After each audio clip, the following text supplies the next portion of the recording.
موت کے مسافر قسط نمبر 24۔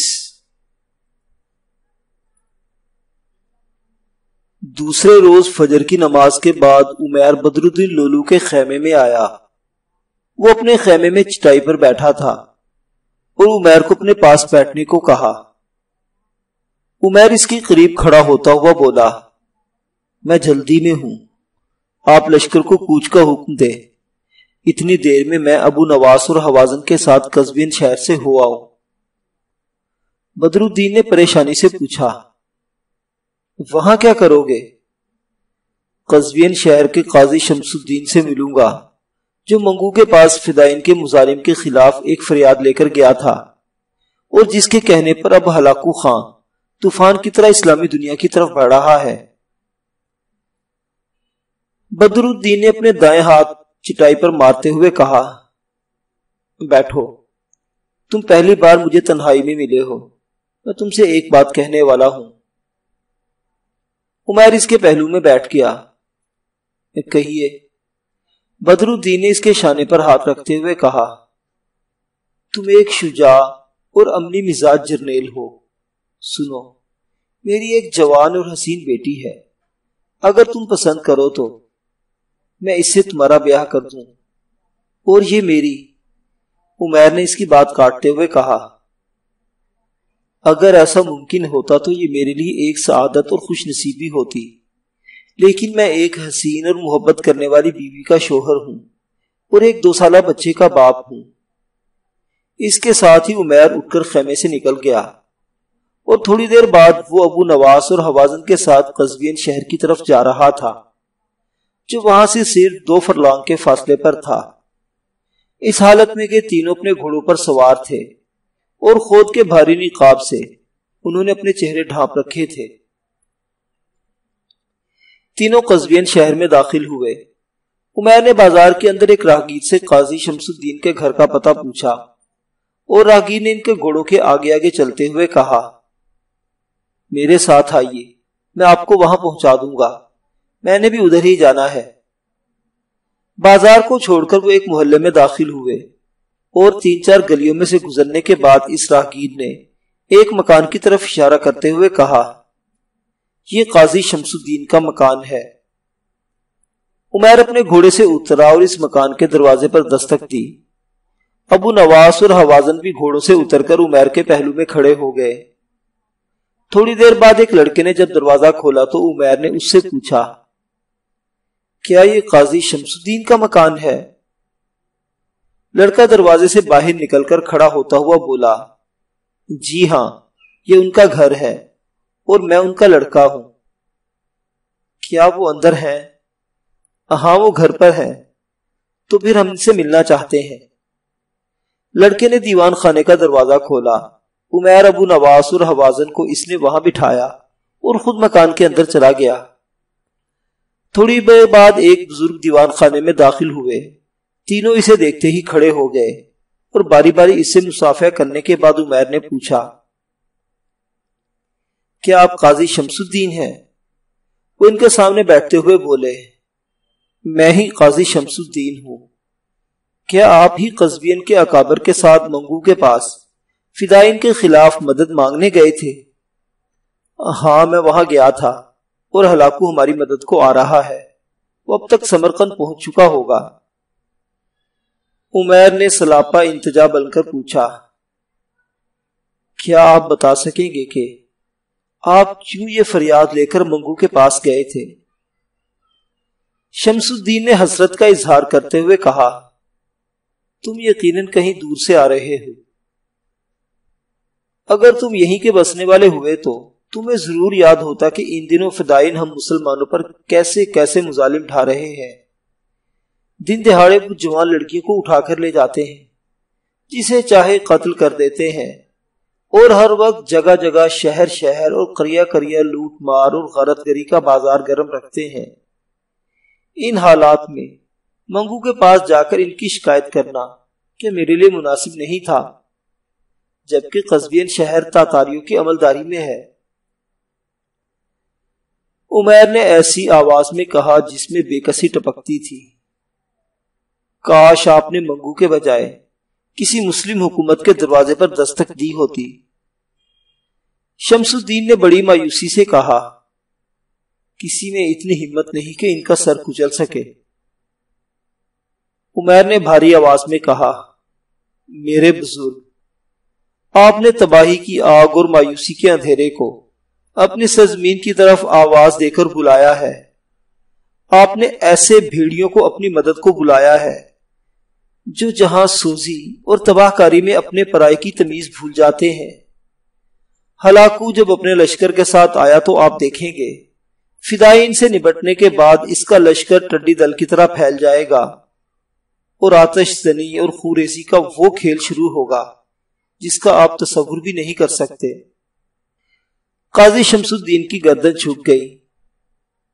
عمیر بولتا چلا گیا، میرے محترم، آپ نے اپنی قوم کے لیے ایک بدترین نوشتے پر دستخط کر دیے ہیں۔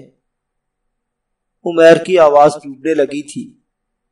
آپ نے ملت کے جذب کو ٹکڑے ٹکڑے کر دینے کا فیصلہ کیا ہے۔ اگر گزرے ہوئے برس آپ کے لیے خواب و خیال نہیں بن گئے تو ماضی کی نقاب الٹ کر دیکھیے، جب چنگیز خان نے ہماری ماں اور بہنوں کے ساتھ ان کے سروں سے دوپٹے نوچے اور ہمارے اجداد کے سر کاٹ کر اس نے اپنے محل تعمیر کیے، جس نے اپنے آپ کو مسلمانوں کے لیے ایک عذاب کا نام دے کر مسلم قوم سے ہر برا سلوک اور ظلم کیا، اور اب آپ نے پھر اسی چنگیز کے پوتے ہلاکو کو اس سرزمین کا رخ کرنے کی دعوت دی ہے۔ میرے بزرگ، آپ نے تیز طوفانوں کے اندر ملت کی کشتی کے بادبان کھول دیے ہیں۔ اب آپ کو آزادی کی ہر سانس کی قیمت ادا کرنا ہوگی، اور اس سرزمین پر آ کر ہلاکو جو دستور زبابندی عائد کرے گا وہ یقیناً آپ کے لیے ضرور غیر مونوس ہوگا۔ آپ نے جو بیج بوئے ہیں ان کی جوان اور خوب میں ڈوبی ہوئی فصل بھی آپ اپنی آنکھوں سے کٹتی ہوئی دیکھیں گے۔ عمیر رکا اور پھر گھٹی گھٹی سی آواز میں کہا، کاش فدائین کے خلاف آپ نے بغداد کے دروازے پر دستک دی ہوتی، عرب کے صحرا نشینوں کو اپنی مدد کے لیے پکارا ہوتا، مصر کو جہاں نیل کے سفید غلام ایک قوت بن چکے ہیں اپنی مدد کے لیے پکارتے، مراکش کے باہمت بربریوں کو آواز دی ہوتی۔ عمیر کی آواز ڈوب گئی تھی اور وہ خاموش ہو گیا۔ قاضی شمس الدین نے لرزتی ہوئی آواز میں کہا، آپ کون ہیں؟ آپ کہاں سے آئے ہیں؟ اور آپ تینوں نے اپنے چہروں پر خود کے نقاب کیوں گرا رکھے ہیں؟ عمیر کی مغموم آواز سنائی دی، ہم قوم کے گمنام سپاہی ہیں۔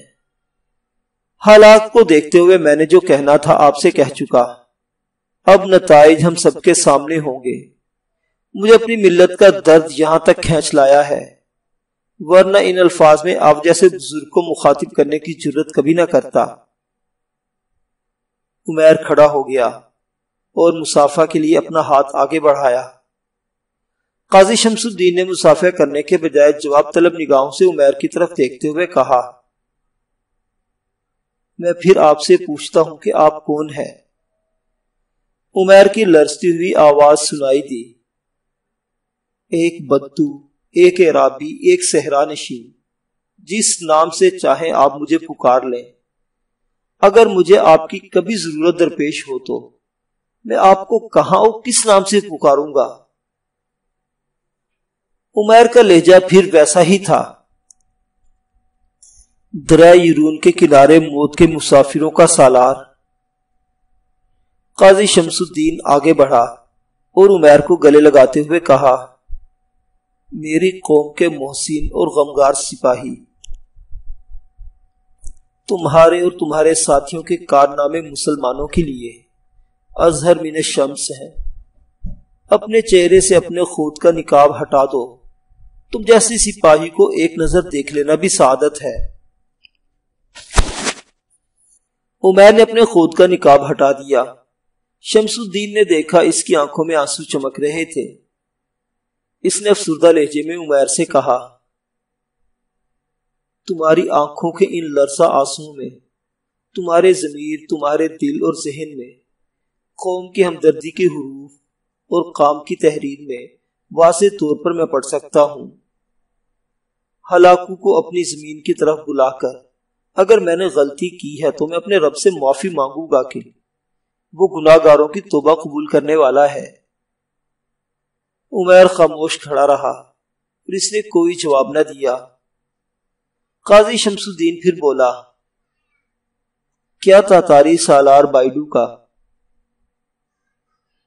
خیوا سے لے کر یہاں تک تعاقب کرنے والا لشکر تمہارا تھا؟ ہاں، وہ میرا ہی لشکر تھا۔ میں نے ایک بار پھر اپنا ہاتھ آگے بڑھایا۔ مجھے اب اجازت دیجیے، میرا لشکر میرا انتظار کر رہا ہوگا اور تھوڑی دیر تک میں یہاں سے کوچ کرنا چاہتا ہوں۔ شمس الدین نے اس کے شانے پر ہاتھ رکھتے ہوئے کہا، بیٹھو، میں تم تینوں کے لیے کھانا منگاتا ہوں۔ تم میری قوم کے محسن ہو اور ایسا شخص مجھ جیسے قاضی کے گھر سے اجنبیوں کی طرح کیسے رخصت ہو سکتا ہے؟ عمیر نے زبردستی شمس الدین کا ہاتھ اپنے ہاتھ میں لیتے ہوئے کہا، ہم صبح کا کھانا کھا چکے ہیں۔ خوی کے قریب جس میدان میں بائیڈو سے ہماری جنگ ہوئی تھی، وہاں میرے زخمی سپاہی پڑے ہیں اور انہیں میری توجہ کی ضرورت ہوگی۔ یہاں اب زیادہ دیر تک رکنا میرے لیے ایک مقدس فرض سے انحراف ہے۔ شمس الدین نے بادل ناخواستہ ان سے مصافحہ کیا اور اپنے گھر سے باہر گلی تک انہیں رخصت کرنے آیا۔ عمیر جب لشکر میں آیا تو خیمے اکھڑ چکے تھے اور سپاہی اپنے گھوڑوں کے ساتھ تیار کھڑے تھے۔ عمیر کے حکم پر کوچ کے نقارے بجے اور لشکر واپس کوچ کرنے لگا۔ عمیر اور بدر الدین نے جس تیزی سے تاتاری لشکر کا قزوین تک تعاقب کیا تھا، اسی تیزی سے وہ واپس اس میدان میں آئے جہاں جنگ ہوئی تھی۔ وہاں عمیر کے لشکر کے 50 طبیب زخمیوں کی مرہم پٹی کر کے ان کے پاس بیٹھے تھے اور ساری لاشیں انہوں نے ایک جگہ جمع کر رکھی تھی۔ عمیر نے ساری لاشیں دیکھی اور ان میں سے اس کے عزیز جنرل جابر اور ربا کی لاشیں بھی تھی۔